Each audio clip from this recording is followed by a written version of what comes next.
देवांश असं काय करतोस तू? बोल ना काहीतरी, ही गप्प राहायची वेळ नाहीये बाळा. काय बोलू? काय बोलू म्हणजे? या पत्रात लिहिल्याप्रमाणे सई तुला सोडून गेलीये असं समजायचंय का आम्ही?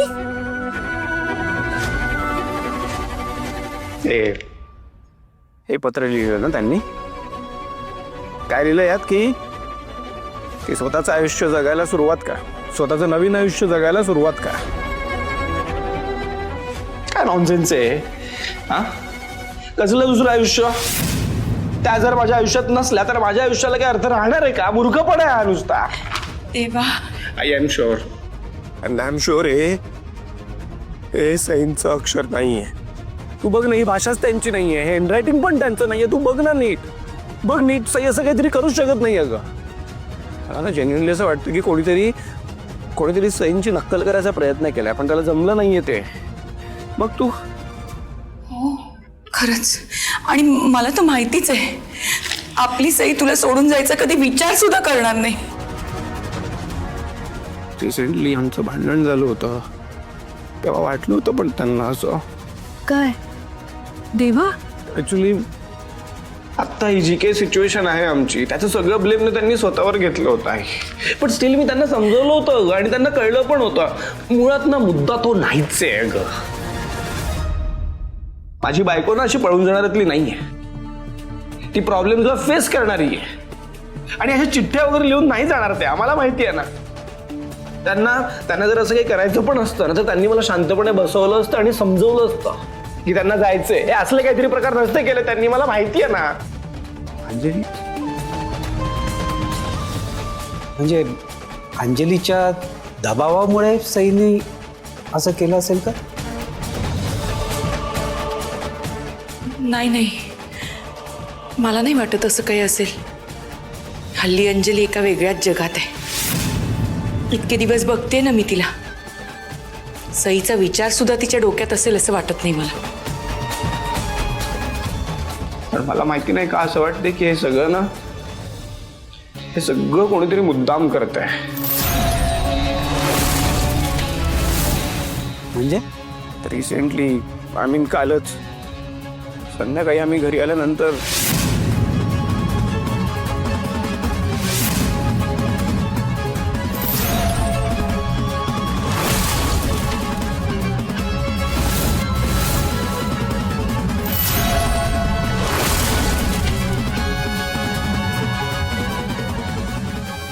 देवा, तू ही एवढी मोठी गोष्ट आमच्यापासून लपवून ठेवलीस. आय एम सॉरी बाबा, पण आम्हाला असं वाटलं तुम्हा सगळ्यांना टेन्शन येईल म्हणून आम्ही कोणाला सांगितलं नाही हे सगळं.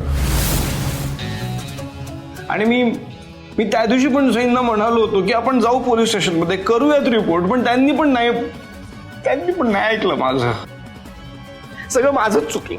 मी त्या दिवशी जरा हट्ट केला असता सईंसमोर आणि घेऊन गेलो असतो पोलीस स्टेशनमध्ये त्यांना आणि केली असती सगळ्या गोष्टीची रिपोर्ट, तर आता ही वेळच नसती आली ना माझ्यावर. काढून बसले. शांत हो देवा, शांत हो.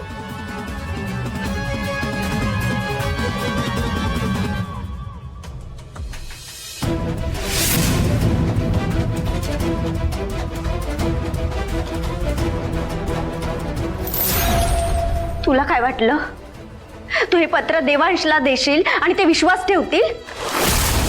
मूर्ख आहेस तू. त्यांचा माझ्यावर पूर्णपणे विश्वास आहे. त्यांना माहिती की मी त्यांना सोडून कधीच कुठेच जाणार नाही. आणि एक गोष्ट लक्षात ठेवा विक्रम, तुला वाटलं तू मला इथे डांबून ठेवशील तर मी घाबरेल आणि इथून कुठेच जाणार नाही. असं कधीच होणार नाहीये. मी इथून जाणार आहे माझ्या देवांशकडे आणि तू मला अडवू शकत नाही, कळलं? शांत बस. अगं सई, अगं तू सई, अगं काय करतेस तू? अगं शांत हो जरा. ए सई, अगं काय करतेस तू? अगं लागेल तुला सई. मी केव्हाचा तुला समजवण्याचा प्रयत्न करतोय पण तुला कळतच नाहीये सई. सई, आपली गाठ ही देवाने बांधून दिली आहे. सई हे बघ, आपल्या दोघांमध्ये जर देवांश नसता तर आपण आज एकत्रच असतो ना सई. मग मी देवांश नावाची छोटीशी चूक दुरुस्त करायचा प्रयत्न करतोय फक्त. ठीक आहे, तुला जायचं आहे ना सई, जा. अगं मी तुला कधीचा समजवायचा प्रयत्न करतोय सई. तुला मी सांगतोय की मी आधीचा विक्रम नाहीये, आता मी सुधारलोय, मी शांत झालोय, तुला कळतच नाहीये.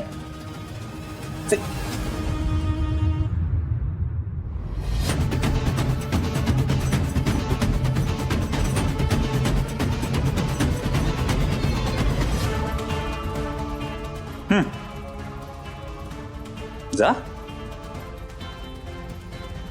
काय झालं, जा ना. हे बघ सई, मी ना तुझ्यावर आता कसल्याही प्रकारची बळजबरी करणार नाही. तेव्हाच तुला कळेल की माझं तुझ्यावर खरंच प्रेम आहे. अगं जा सई, जा. जी ले अपनी जिंदगी, जा. चल ये सई, तू चल. विक्रम सोड. तू ना ऐकतच नाहीये, तुला विश्वास का नाही बसत आहे सई? मला एक गोष्ट कर. ये. सोड. Sorry Sai, sorry. It's okay. Relax relax. हे बघ सई, मी आत्ता तुला स्वतःहून घराबाहेर घेऊन आलोय की नाही? हा, पटतंय ना तुला? काय मग जा ना. बघा सई, तू गेली नाहीस तर परत माझा विचार बदलेल ना.